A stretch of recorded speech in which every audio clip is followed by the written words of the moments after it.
Ngayon, nasa edisyon tayo ng Kumbersasyon at kasama ko si Nikolay Pascasio. Ang pag-uusapan namin ngayon ay Depression. Background lang, I'm 27 years old. Pulsay graduate 2016. Depression. Personal experience ko with depression. I've been depressed for about 3 years now. I've been dealing with this on my own, and I have decided to get professional help in any way that I can. So, syempre hindi naman lahat magkakaroon ma-afford yung professional help kasi nga medyo may kamahalan, sabihin na natin. May kamahalan ang paghahanap ng professional help pagdating sa mental illness. And saka yung gamot mo eh. Yung gamot, sobrang mahal niyan. I've been talking to a lot of people who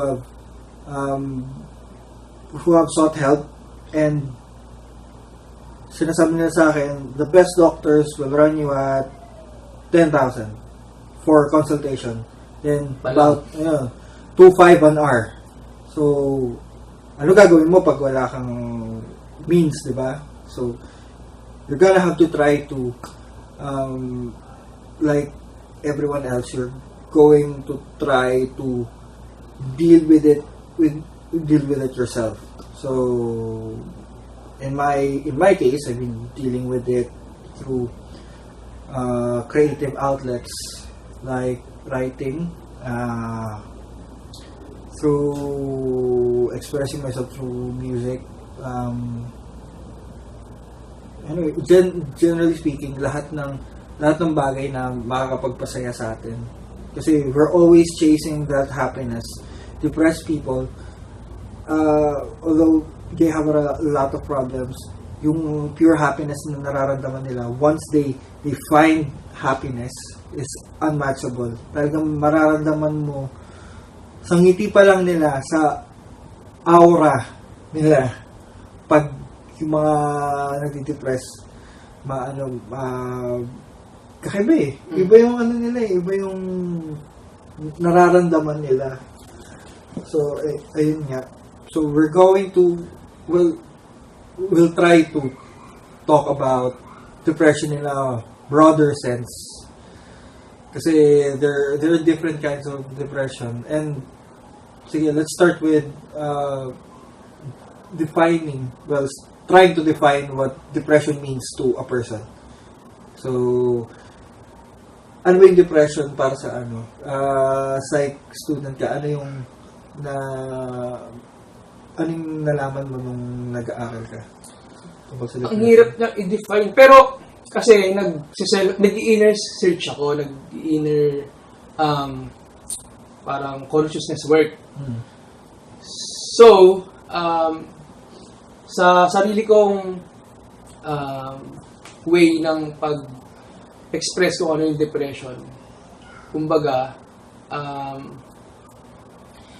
actually, yung words, hindi mo talaga siya, gusto kong sabihin, gusto kong i-express, kaya lang, yung words terminologies, na hindi mo talaga ma-define kahit anong it's impossible to actually express what you feel. Hindi lang siya sa depression eh. Minsan pag masaya tayo, hindi natin masabi kung bakit tayo masaya eh. Yun na lang yung nasasabi natin minsan eh, kahit those aren't words, pero that's what we express. Pag nagagalit tayo, yung iba silent anger, yung iba gano'n na lang, di ba? Through reactions, through our emotions. Ganun din ang depression. Mas malala nga sa depression pag ganun. Kasi when you have depression, it's imperative na you have to have someone that you can talk about it. Dapat meron kang kasama na you trust, that can handle what you're feeling. Doon tayo magsisimula. So, Una muna, if you have a friend na depressed, medyo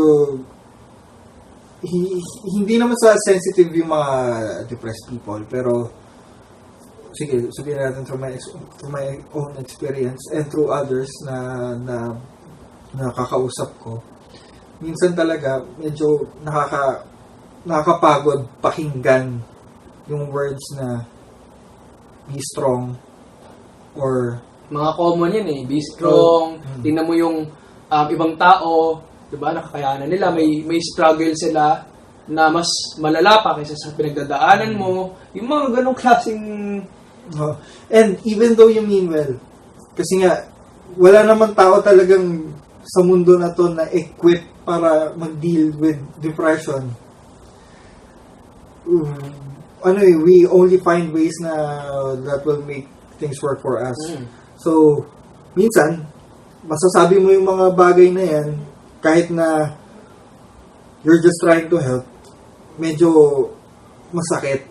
So, explain. Yung sa akin, yung words na be strong, hindi na siya, parang words na lang siya, it doesn't mean anything to me anymore. Parang kumbaga pag kayo magtotropa, pag lagi kayo nagsasabi ng yes, yung word na yun, nawawala na ng meaning. Parang pag lagi mo siyang naririnig, noise na lang yung siya, wala na siyang meaning behind it. It gets exhausting trying to hearing those words over and over again. Be strong, be strong. Kasi ganito yan eh. Yung paradigm natin is iba sa paradigm. Kunyari, ako, paradigm ko at paradigm mo, hindi magkaparehas. Mismatch siya. Yung nakikita ko at nakikita mo, hindi tugma eh. So, kung ano yung nakikita ko at dun ko binabase yung pagsasalita ko para sa kanya, hindi siya match. Wala siyang dating. Kahit na we go through the same experiences, iba pa rin talaga yung yung magiging reaction mo sa reaction ng mga kasama mo dun sa experience na yun. Sige, sabihin na natin, pag kunwari dalawang tao nagliligawan, si girl at saka si boy, they went through something, sige, sabihin na natin sweet and memorable. Iba pa rin yung mararamdaman eh. Baka sabihin ng lalaki, wow, eto na, medyo naramdaman ko na siya na. Pero dun sa babae, iba yung nakita niya, iba yung dun sa learned experience niya na yun, na may kulang pa, bakit hindi ako masaya? Siguro hindi siya. So, ganun din sa depression, na yung perspective mo na nandito ka, na hindi mo alam kung ano yung nararamdaman ng tao, iba pa rin talaga dun sa kasi we all go through life through different lenses. We all experience things alone, and that's one of the reasons why being depressed and being alone is a no-no. Kasi depression kills when you're alone. Hindi mo makokontrol minsan yung mga impulse mo. So, let's go to the medyo topic na medyo related topic na sa suicide. Kasi sometimes extreme depression leads to suicide, diba? Ayun nga. So, impulse ng tao minsan hindi nila nakokontrol. No one wakes up in the morning. Well, most people don't wake up in the morning and plan to kill themselves in the afternoon or in the evening. People who kill themselves mostly do it out of impulse when they feel that the time is right.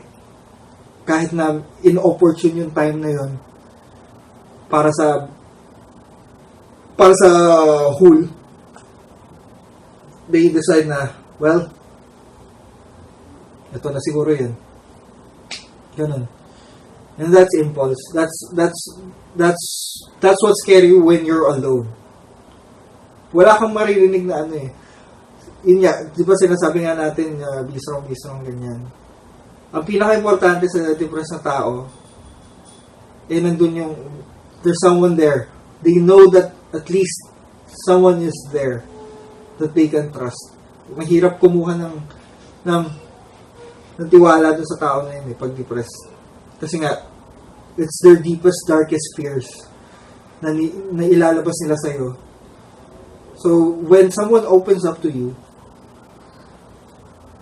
it's a collective responsibility na you're responsible for that person na. Even though you didn't ask for it, they latched onto you. Which is, sometimes it's unfair, but you have to do it. You have to make sure na, you save that person by any means necessary. Kasi, ayun nga, impulse will definitely kill you. Yun yung sa crime din kasi, yun yung hindi mo talaga mapipigilan eh.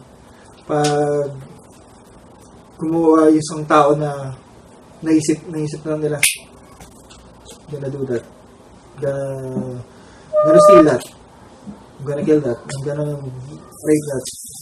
Pag ano na yun, wala na tigil yun eh. Hindi na sila nag-iisip ng ano eh. Pag yung taong gusto magpamatay, naisip nila na I wanna kill myself, they will do it. And that's the scary part. Kasi minsan pag wala kang kasama, yun na lang palagi naiisip mo.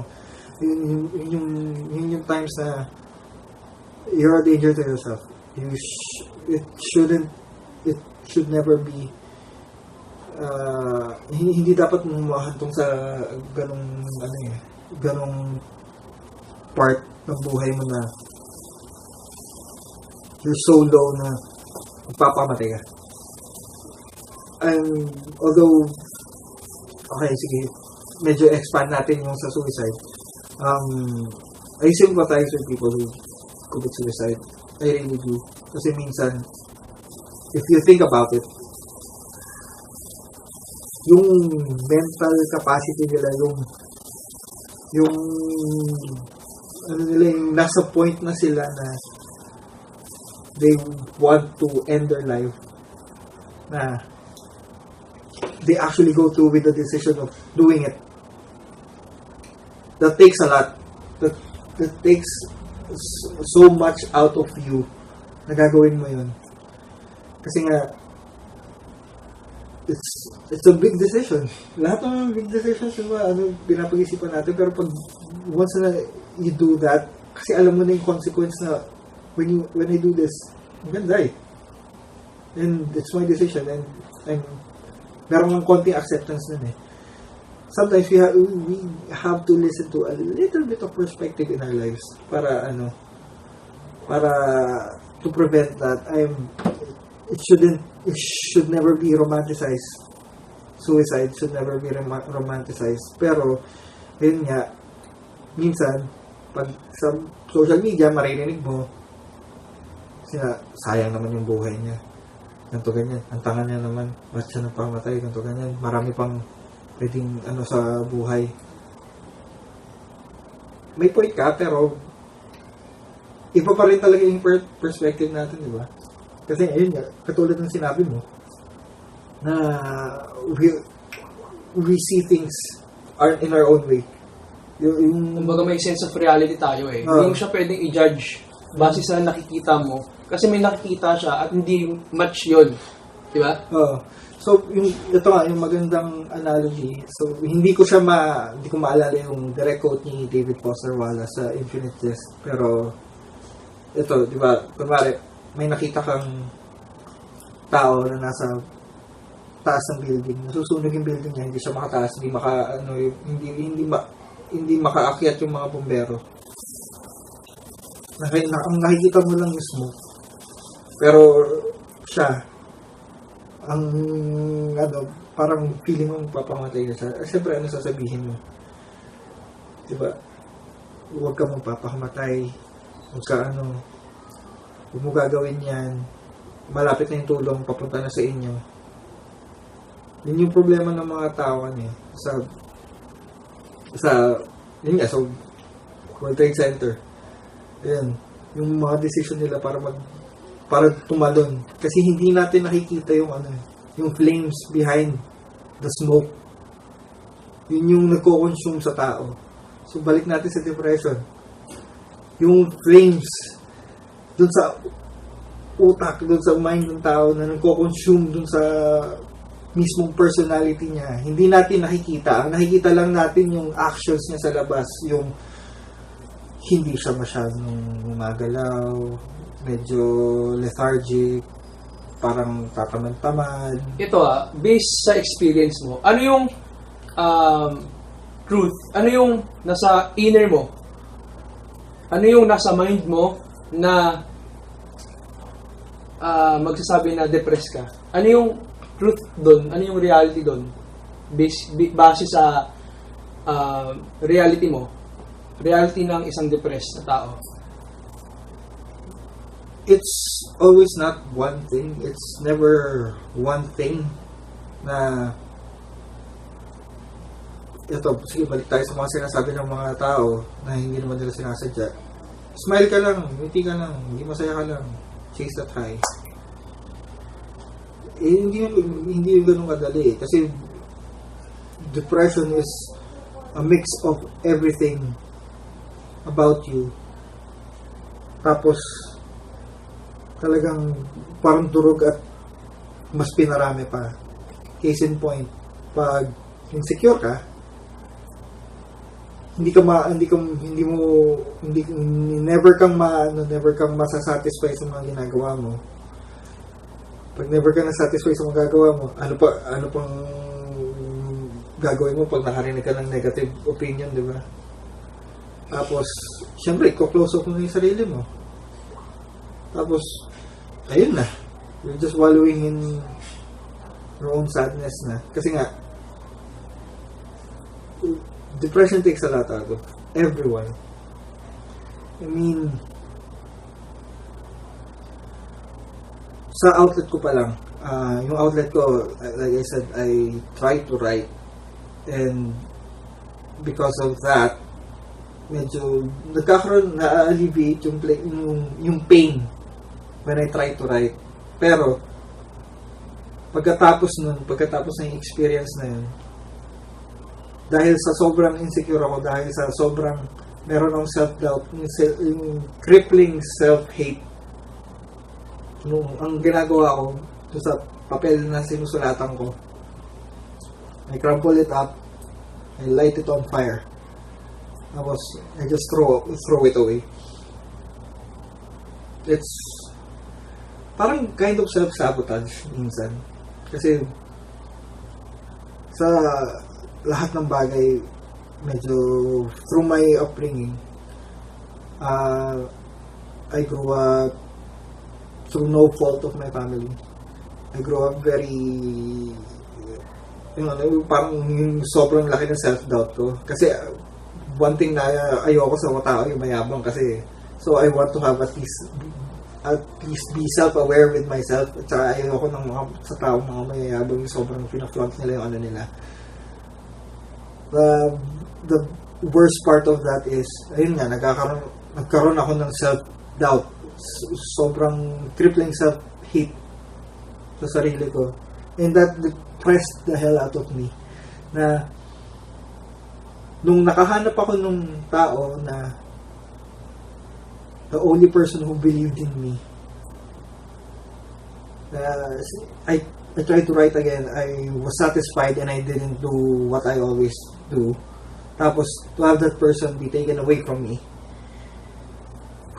at a very young age, it sucks. At bumalik na naman lahat ng negative aspects ng buhay ko, bumabalik sa akin. So, yung self-awareness ko is through the roof, na I sometimes sabotage myself. And sometimes that's what depressed people do. They Self-harm. Self-harm. They always think na nothing is good for them.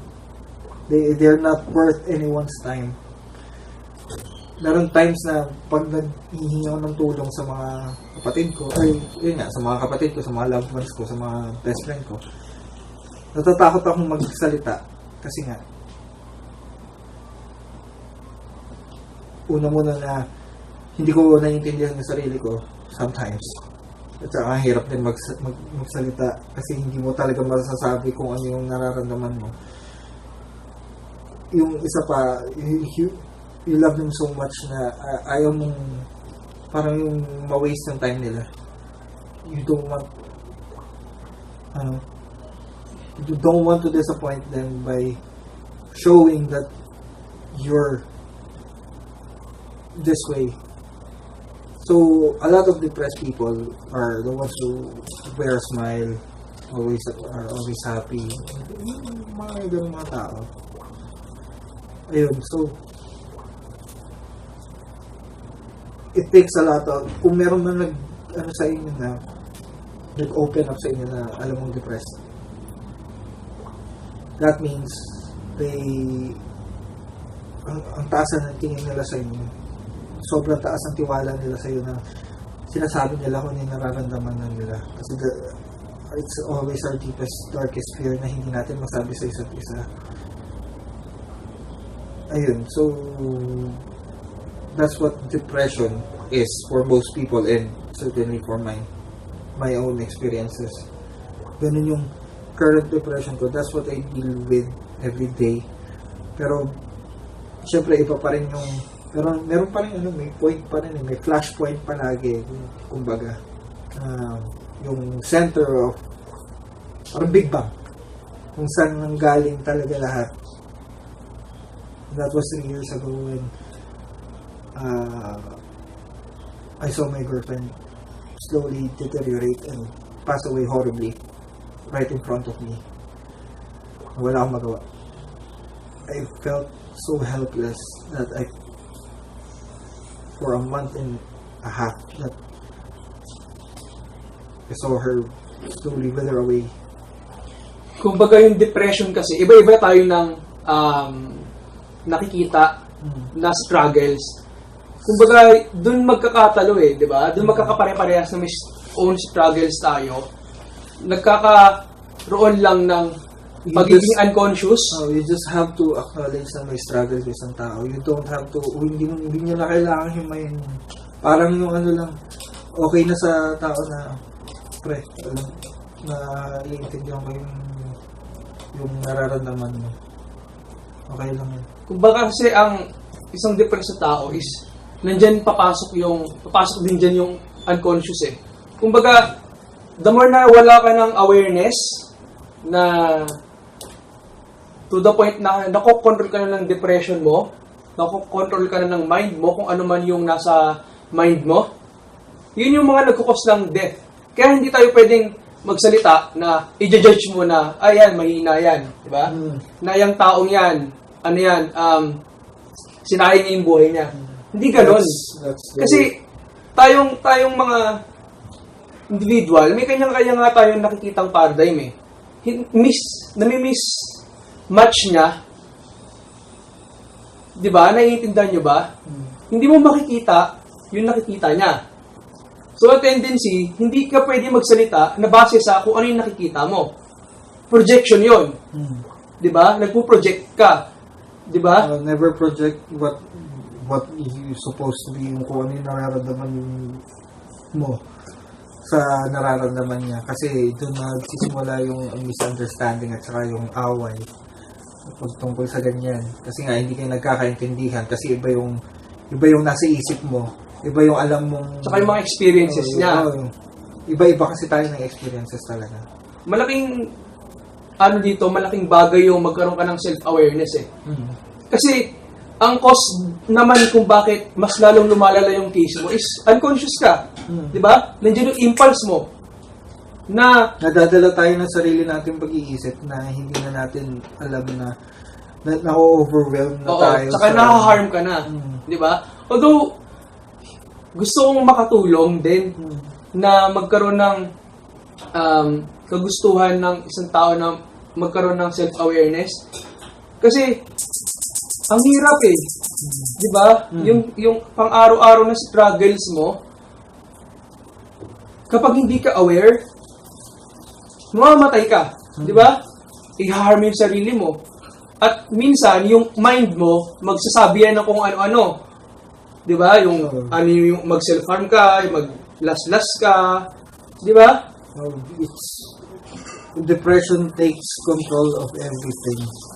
Kahit na you try to fight it with everything you got, once it gets a hold of you, it slowly takes over your life until you do something about it. Sometimes you can do something about it na ikaw na lang yung gumagalaw, or sometimes na yun nga, professional help is needed. Kaso mahal, pero Tsaka hindi siya totoong makakapagpagaling sa'yo. Kasi it's just a tool to help you. Pero mamaya nandiyan na naman. The best, yun nga, hindi mo siya Hindi mo siya kayang gamutin. Hindi siya, walang gamot para sa depression. You can take antidepressants all you want. It's only a temporary solution to a very larger problem. And sometimes, yung solution, tayo na mismo yung nakakaano. Oo, tayo. Sa sarili natin. And hindi, ito ikaw ba, sa tao na kapaligid sa'yo, natulungan ka? Natutulungan naman. They help me a lot. They helped me a lot. Because I wouldn't be alive today if it wasn't for them. And I appreciate that and I acknowledge that. Pero it still took a lot of time. And Tsaka nandiyan pa rin di ba? It's still there. It never really just goes away. Kumbaga parang din, gamot, bibigyan ka niya ng relief, pero mamaya andyan ulit. Kumbaga, if you can't find something that works for you, ang ko lang talaga kasi, ito nga, if you're gonna deal with depression, you're gonna have to find something that works for you na meron kang outlet dapat na doon mo mailalabas lahat ng sama ng loob mo or kung ano man yung nararamdaman mo para hindi siya maging detrimental sa'yo. Although, yung mga outlet na yan, iba, they drink, they do drugs, they do something that harms them. They go on their self-destructive ways. Iba, they go through creative ways. Iba, they help other people realize kung they help people in their own way. Pero, yun nga, there's not one solution. Pero, again, kung hindi mo na makakayanan, you have to reach out, you have to tell other people what you're going through. So, at least they know where you are in your life and kung ano yung mental state mo.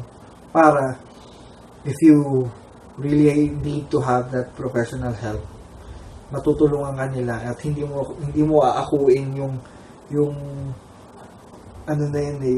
sobrang bigat na feeling na yun. So ayun nga, that's what depression is for a broader sense. Medyo pa sa akin, medyo subjective pa dapat yung tingin natin din kasi nga we're in a conversation, di ba? Oo. So tsaka mahalaga yung paradigm mo is ma-expose mo. Ma-expose ko lang. Gusto ko lang kung ano yung nakikita niya. It's my own personal opinions. So you don't have to agree with us. We just want, hindi naman, it's not a debate, but gusto lang namin magkaroon ng, at least there's a discussion so we can start to get this ball rolling. Diba? Tsaka magkaroon ng voice. Magkaroon ng voice yung... Kasi sa media kasi, di ba, na kung ano, pag, Oo, kumbaga nakakat-cut na eh. Nakakat-cut na eh. Kasi sometimes, half na lang yung or 1/4 of the pie na lang yung pinapakita nila. Kasi nga, they're cut for time, may mga deadlines. Sa it's not their fault, pero they just need that hook. Kasi business yan eh. Diba? So, That's it. That's it. Thank you. At least for now. Salamat, bro, na napagbigyan mo ko sa Anytime. YouTube. Kung Channel ito. kung gusto mo marami ibang topics. Kung gusto mo about pop culture or movies, dito rin ako. Sige. Yun lang, maraming salamat. Sana mag-subscribe kayo, like, comment, tsaka share. Yun na yung way para makakonekta ka, di ba? So, yun lang. At i-hit niyo yung bell para ma-notify kayo pag may bago akong upload. Yun lang. Thank you.